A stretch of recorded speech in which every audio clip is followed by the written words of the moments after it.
Olá pessoal, sejam todos bem-vindos a mais uma aula de toda quinta-feira às 19 horas. Estou muito feliz de estar aqui com vocês para tratar sobre um tema muito pertinente ao mês, ao Setembro Amarelo, coisas que a gente precisa falar não só em setembro, mas durante todo o ano.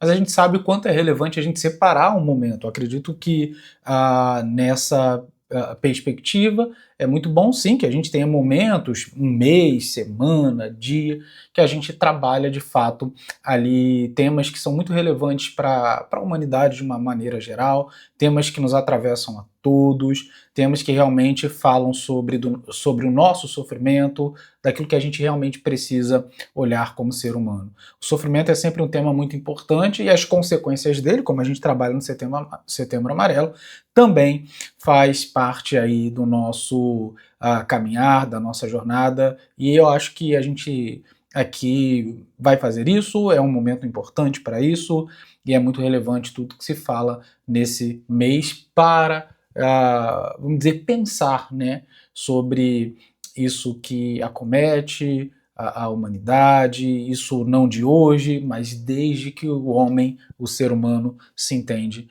por ser humano. Tá legal? Então hoje a gente vai falar sobre isso, como você pode ver, né? Eu quero dizer para você que aqui você está numa estreia, né? Eu gravei essa aula aqui algumas horas atrás, tá? Algumas horinhas atrás eu estava gravando essa aula para disponibilizar agora às 19 horas para você. Então fica alguns minutinhos comigo para a gente falar sobre esse tema muito relevante aqui. Não estou ao vivo porque estou falando justamente sobre o mesmo tema em um lugar, né, agora presencialmente, por isso vocês estão assistindo esse vídeo que eu gravei algumas horinhas antes, tá legal? Então vamos lá, gente, vamos falar desse assunto que é muito relevante pra gente. Vou passar aqui para o nosso quadrinho. E hoje a gente vai falar, né, sobre o atentado contra a própria vida, né, sobre o silêncio, sobre a possibilidade de uma escuta profunda. Lembrando de que a gente não vai falar aqui, gente, disso, né, como um tabu, né, ou só estatística, né, mas a gente vai falar como uma expressão do nosso inconsciente, como uma mensagem que surge justamente quando as palavras nos faltam. E esse mês não é só sobre prevenção, né? Mas é também sobre a nossa capacidade de lidar com isso de alguma maneira. E eu acredito que pela psicanálise, por isso que a gente propõe aqui nesse canal constantemente, pela escuta, né? Um método de construção, reconstrução de sentido para o sujeito. E qual é o olhar da psicanálise sobre isso? Vamos lá, qual é o olhar da psicanálise sobre isso? Eu vou botar aqui o tema Setembro Amarelo, tá? Setembro Amarelo. E aqui eu vou colocar sobre a psicanálise, né? Que aqui a nossa intenção é falar a partir de um ponto de vista, de uma perspectiva que eu considero muito importante, muito relevante para a gente. Freud vai mostrar para a gente, pai da psicanálise, se você de repente é novo aqui no canal, está aprendendo agora sobre isso, Freud ele vai mostrar para a gente que os sintomas elas são formações de compromisso. Já vou explicar. Ele vai mostrar para a gente que os sintomas, tá? Os sintomas são formações ou formação de compromisso, ok?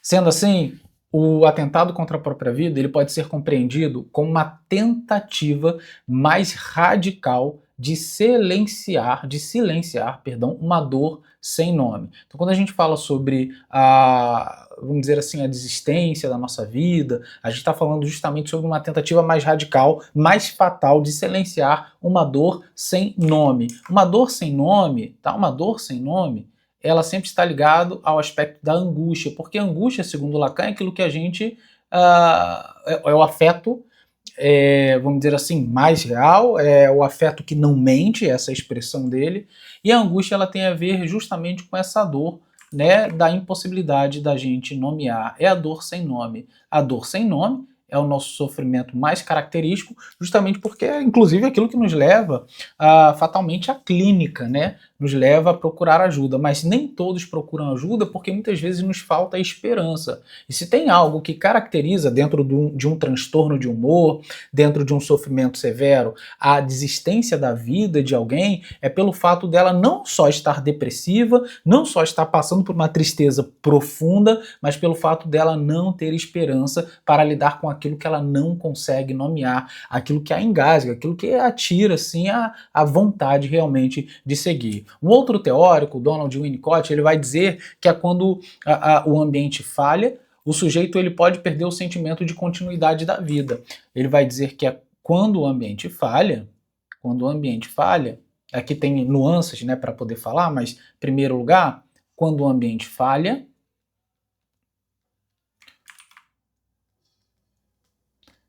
né,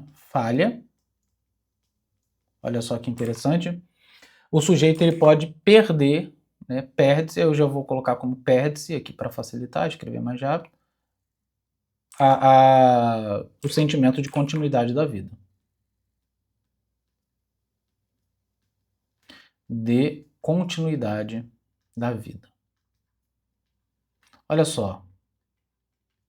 Quando a gente fala sobre ambiente aqui, a gente está falando sobre Donald Winnicott foi pediatra, psicanalista, e ele observou no hospital, né, a partir do desenvolvimento das crianças, questões muito relevantes ao seu desenvolvimento, ao desenvolvimento da criança na relação parental, principalmente na relação com a mãe, sua primeira e a cuidadora mais importante. Nesse aspecto, o ambiente ele não é somente aquilo que está disponível, né, enquanto casa, enquanto lar, enquanto cultura, e que cerca a criança, mas principalmente a relação com a mãe.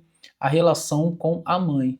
E quando ele fala sobre um ambiente facilitador, ele está falando sobre um ambiente de desenvolvimento da criança onde se estabelece, se constrói o seu senso de eu, seu lugar no mundo. Então, o eu da criança, segundo Winnicott, ele é construído, essa imagem narcísica de si mesmo, né? Si mesmo, é construído justamente nessa relação parental. Então veja a relevância da fala do Winnicott aqui.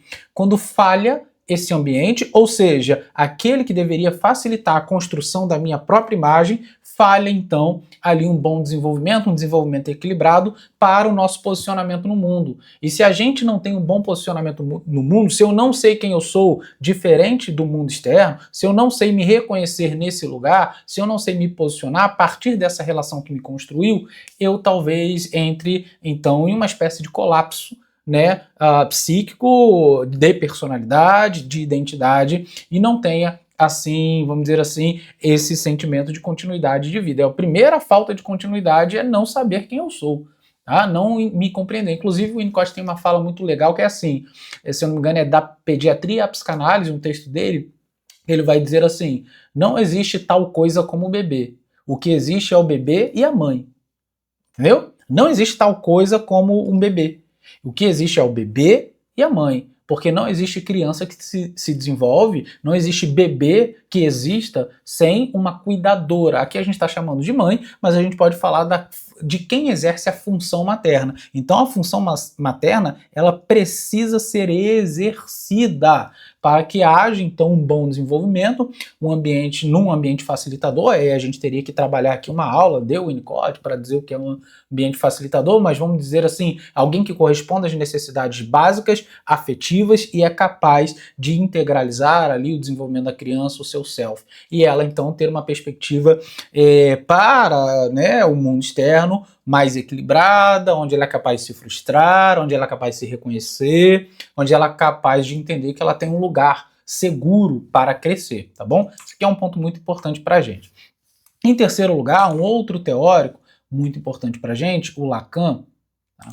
Ele vai dizer que o sujeito ele fala mesmo quando parece calar. Então, o atentado contra a própria vida ele pode ser lido como uma mensagem endereçada ao outro. E eu já vou explicar, né? Um grito silencioso que precisa ser escutado. Então, eu vou colocar aqui, ó, uma mensagem. Perceba que eu peguei alguns teóricos para poder trazer algumas ideias, né, daquilo que, vamos dizer assim, constrói ao longo da nossa vida tá? Ou por conta de uma fatalidade, uma perda autêntica da vontade de permanecer vivo, tá? Então o Lacan ele vai dizer que é quando pode ser uma mensagem endereçada ao outro,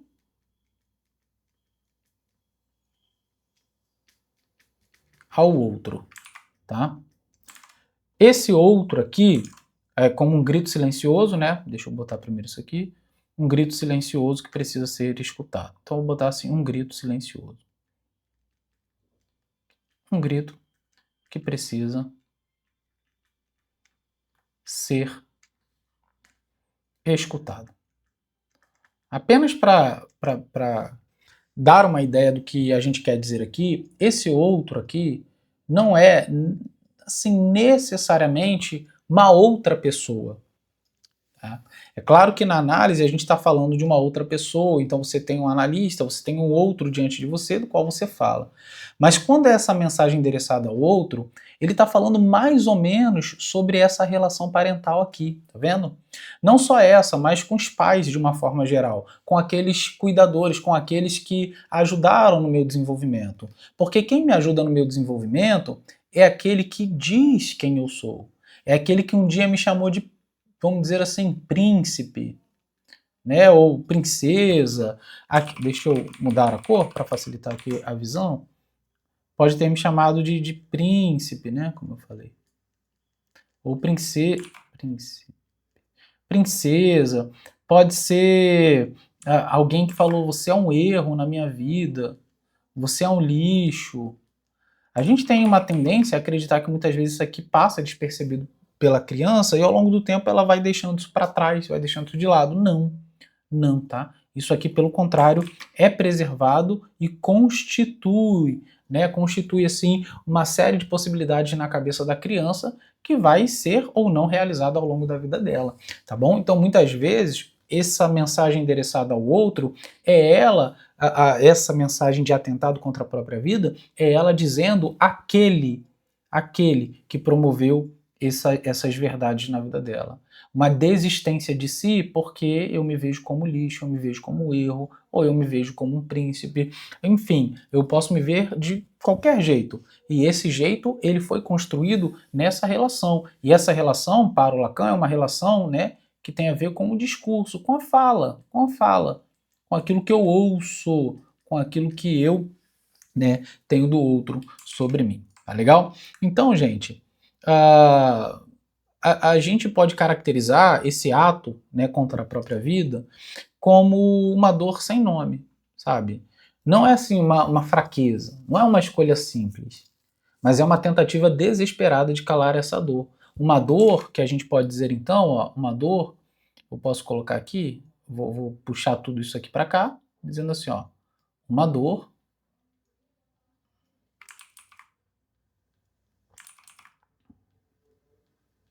que não conseguiu ser simbolizada.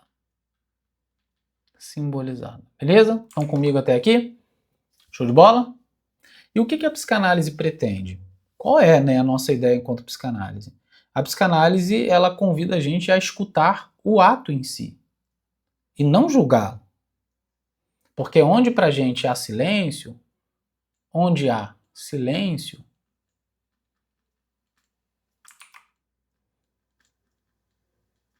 há, vou botar assim, há uma mensagem. Onde há silêncio, gente, há uma mensagem. Tem uma mensagem a ser escutada. E a escuta terapêutica, psicanalítica, então ela busca a criar uma coisa que você não encontra numa relação com amigos. A relação com amigos ajuda, a relação parental ajuda, mas é na análise que a gente dá espaço para que essa dor ganhe palavras. E aqui uma palavra fundamental para a gente compreender o nosso trabalho para a prevenção de fato é espaço. Isso aqui significa espaço. Lembra que eu falei sobre ambiente anteriormente? É recriar o ambiente, é dar espaço para aquilo que não tem nome, seja de fato nomeado, simbolizado e possa ser reconhecido. no sofrimento do sujeito, no sofrimento daquele que está lutando contra algo que ele não sabe dizer, mas que é característico de uma mensagem endereçada ao outro, que é característico de um grito que precisa ser escutado, ok? Então, essa prevenção, ela nasce de um espaço simbólico. É dar lugar à vida simbólica. Escuta, palavra, cuidado, porque a gente pensa que a prevenção contra o atentado contra a própria vida tem a ver com técnica. Claro, também, porque isso aqui é técnico, isso aqui é conhecimento técnico. Mas esse conhecimento técnico, ele só acontece quando a gente constrói aqui, ó. Deixa eu ver se minha webcam tá na frente. Acho que tá, né? Tá quase na frente. Então eu vou trazer para o lado aqui, ó. Esse conhecimento técnico, ó, é para poder gerar, na análise, relação. Relação. Olha só que legal. Relação. É na relação que a gente reconstrói a possibilidade de simbolizar, a possibilidade de dar nome, a possibilidade então de escutar esse grito que vai dar um novo sentido à vida da pessoa. É na clínica, mas é também no cotidiano que esse escutar pode abrir, né, brechas para um novo sentido da vida, ok? Então o atentado contra a própria vida, gente, é uma mensagem onde as palavras falharam. Tá? É uma mensagem, tá assim, ó, onde as palavras falharam. Ok? Mas, pra gente, a gente sabe de que tem-se então valor para a escuta e uma presença real. Onde as palavras, vamos dizer assim, vamos colocar de uma maneira mais clara, onde as palavras falharam, tem-se a necessidade de valorizar a escuta a partir de uma presença efetiva e real. Porque na psicanálise a gente acredita que quando uma dor encontra uma escuta qualificada, ela pode se transformar em palavra, seja qual for. E quando existe palavra, tem possibilidade de vida. Vou colocar isso aqui para você poder entender o que é de fato cuidar de alguém que lida com essa falta de esperança na sua tristeza. Para a gente, é quando a palavra, quando há palavra, há possibilidade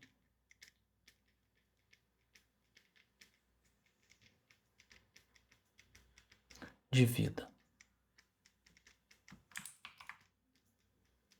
Então exploramos aqui 3 aspectos, né? Temos vários outros, 3 aspectos fundamentais que caracterizam essa dor que nos leva a um ato contra a própria vida. E entendemos que essa dor que não conseguiu ser simbolizada, ela pode ser simbolizada, porque onde há silêncio tem uma mensagem. Essa mensagem precisa ser escutada num espaço qualificado para isso. E esse espaço é o lugar que se reconstrói uma relação que de fato vai dar lugar a essa palavra e gerar possibilidade de vida. Possibilidade de vida. Parece simples, não é, mas é possível. É muito possível, tá legal? Espero que você tenha sido ajudado de alguma maneira a fazer uma leitura um pouco mais técnica, mas também um pouco mais clara, afetiva também, sobre esse sofrimento que atinge, de certa maneira, a todos em algum nível, não necessariamente porque a gente desiste de si, mas porque a gente grita, a gente manda uma mensagem sempre silenciosa, e muitas vezes essa mensagem, de fato, ela precisa ser escutada. Ser escutada. E um tabu que eu quero quebrar aqui é que muitas vezes a gente pensa que o suicida, ele necessariamente ele desistiu de viver. Não, ele desistiu de sofrer. Só que ele não consegue encontrar no mundo um lugar que agarre a mensagem que ele tem para dar. E por ele não encontrar esse lugar no mundo para receber a sua mensagem, ele então precisa desistir do mundo para ver se o sofrimento acaba. Ele desistiu de sofrer. Tá? Aquele que atenta contra a sua própria vida é porque ele desistiu de sofrer. Não é porque ele desistiu de si, da própria vida. Ele precisa de um lugar onde ele não sofra mais. Então eu sei que é um tabu a ser quebrado.